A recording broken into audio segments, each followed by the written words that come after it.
doesn't beep. That used to be my favorite story. Because it's true and because it caused chaos. Yeah, stores in America started losing stock. They didn't know what was happening. Yeah, because they were like, what's happening? Nothing's beeping.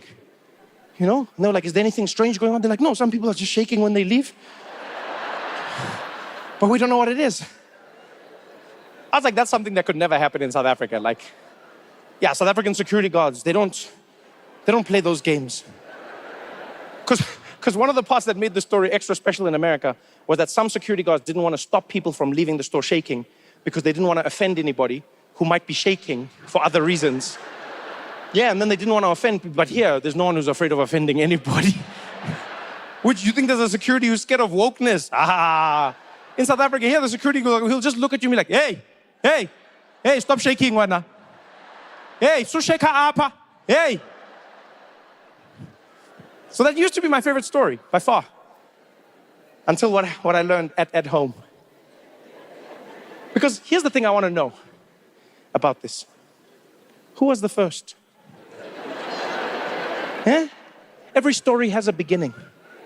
Who was that pioneer at home who discovered a flaw in the system and then took advantage of it?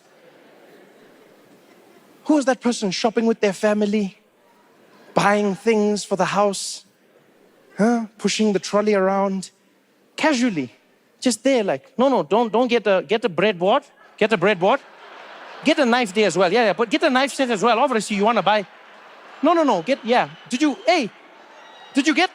you got the kettle? No, why are you getting Brabancha there? Why are you getting Brabancha? We don't need Brabancha, right? That's expensive, just get a cheap one there. Yeah, it's for your mother-in-law, relax. Bring there, yeah, put it in, right? No, because we got to get all the things right for the housewarming. And then what we're going to do? Boom, damn it, the load shedding. Oh, the trolley. Hey, damn it. Hey, the trolley went out the shop there. For a moment, I thought...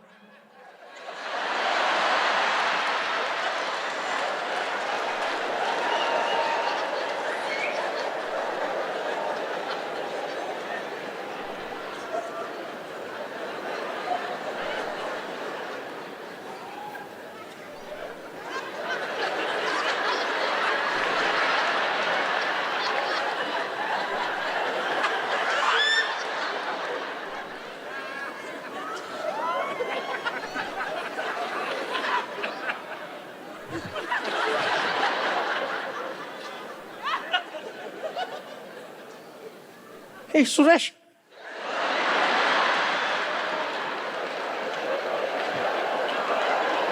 Did you hear that?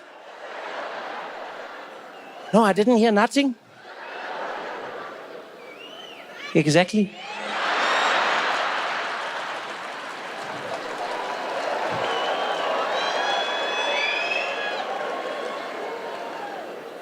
Bring a PlayStation there.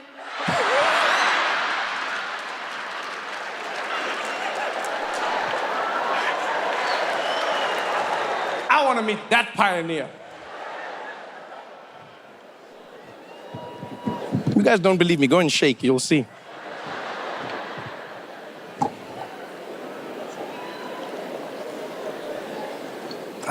South Africans, truly, load shedding has changed everything. And I mean, it was bound to happen.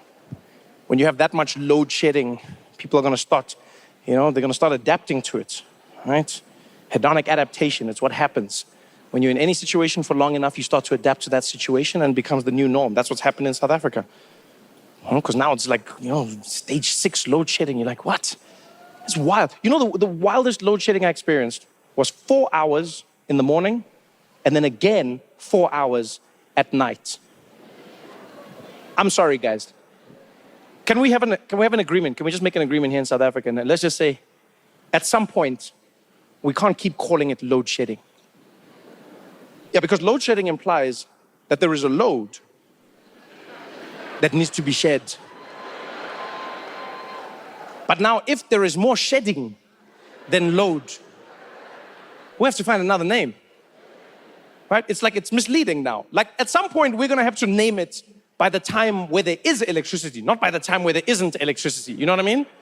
Yeah, at some point, you're just going to be like, it's time for power hour.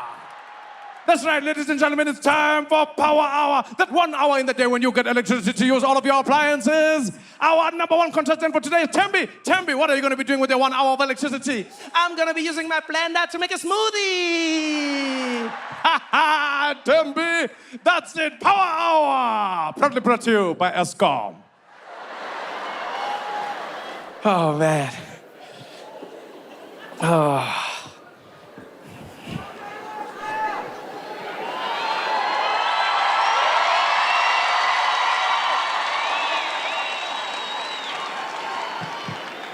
By the way, what is Cyril doing about the load shedding?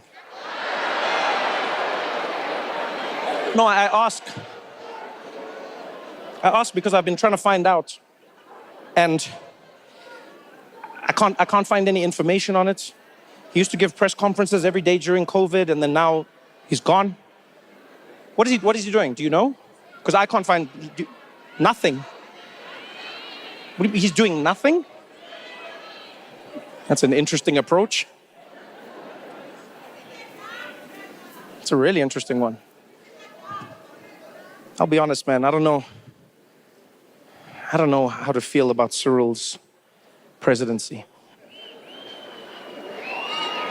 I don't know how to feel about Cyril's presidency.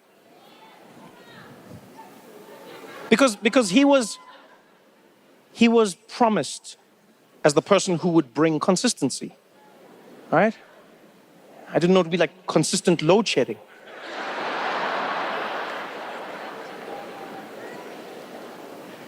And it's crazy when you think of how it began. You know, when Cyril became president, South Africans were ecstatic. It reverberated around the world. Newspapers would report, is this the turning point for South Africa? People in the streets here were so happy. They called it Ramaphoria. Remember that? They said it was Ramaphoria. I saw him in Cape Town walking along the promenade. People were cheering for him. He was taking pictures with babies. And then now, you come back a few years later, those babies are deleting their pictures.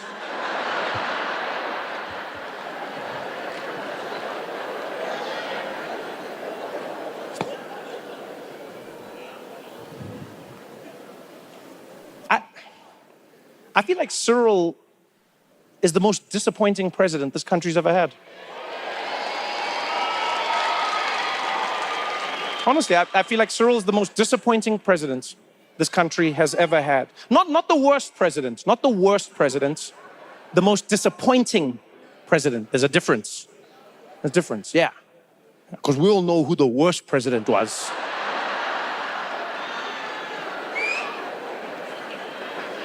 Yeah. Hendrik Verwoerd.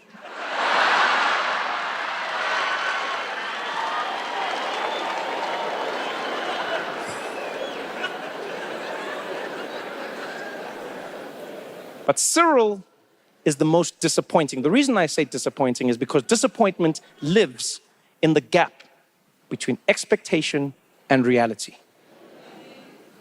Cyril came in at the highest level of expectation.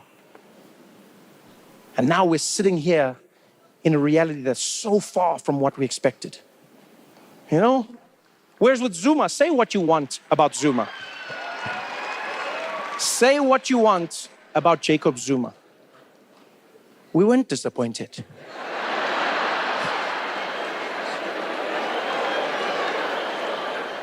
We were shocked, but we weren't disappointed. Because remember, guys, that passport, right?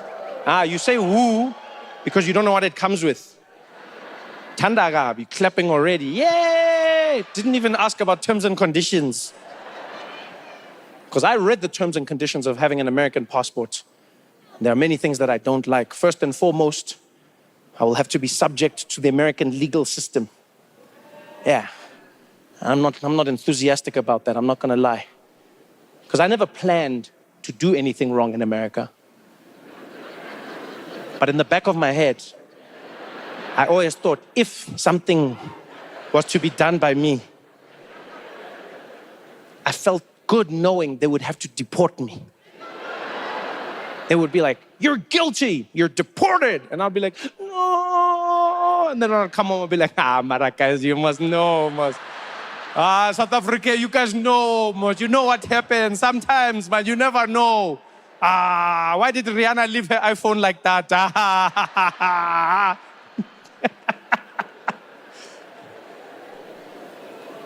No, but I seriously don't want to be involved in the American justice system. Because they say it's justice, but it's terrifying. You don't know how they'll treat you. You don't know why they'll treat you. The scariest part for me is what happens in courts. Because they have a jury system in America. I'm terrified of that. Terrified of it. For those who don't know, I'm sure you've seen it on TV, but for those who don't know, the American system is very different to the South African one. In South Africa, you have the judge, you have the prosecution, and you have the defense. Right? That's who your case is working with, and the judge decides. The judge has studied, they're learned, they know what's going on. And you can talk to them on their side. I'm joking. But I like knowing that person had to go to school to figure out whether I broke the law. In America, it's a different system. They have a judge, they have a prosecution, and they have a defense, but they also have a jury. A jury. 12 people who are randomly gathered, randomly picked, who decide your fate. These people do not need to have studied the law. They don't need to understand the law. They don't even need to have watched Law and Order. Now they're deciding your fate. Clan, clan. I don't want that in my life. Yeah, I don't. I don't want that, and I don't want to be on a jury either. That's what comes with getting an American passport. You now have to be on a jury. I don't want to be on a jury. You know why? Because I'm South African. Yeah, and you're probably wondering, what does that mean? I'll tell you what it means. I read the rules of being on a jury, and I realized South Africans can never be on a jury. Yeah, because there's certain rules when you're on a jury. One of the most important rules right at the top of the list is if you are on a jury, if you're serving on a jury, you may not express your feelings or emotions about anything that is happening during the case. You may not talk about it, and you may not, during the case at any time, on the trial, you may not on the bench, you may not say anything. Anything, yeah, when the jury is standing, like you can't express, you can't do anything. South Africans, immediately disqualified. You tell me which South African is gonna be able to sit there during a trial, hiding all their emotions. Which South African? That case is gonna be going on. Bah, bah. The prosecution can start. Thank you, Your Honor. Ladies and gentlemen of the jury, this man burned down his home for the insurance money. Pa, pa, pa. Order, order. The jury shall be silent, completely silent. Oh, sorry. You insurance, you. Mr. Michaels, where were you the night of the fire? I was walking. I wasn't at my house. You weren't anywhere near the house?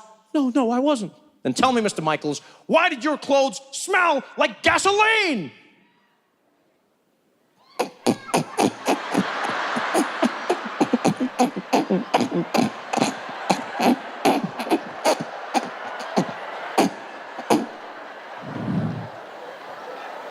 I didn't talk.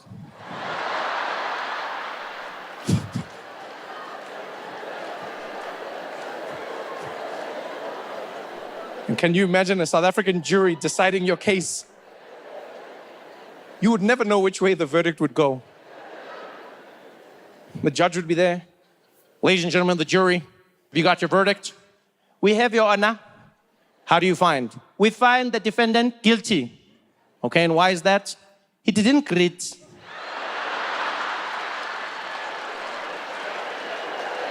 Yeah, he just came in here. Well, nothing, no greeting, nothing. Yeah, magaham.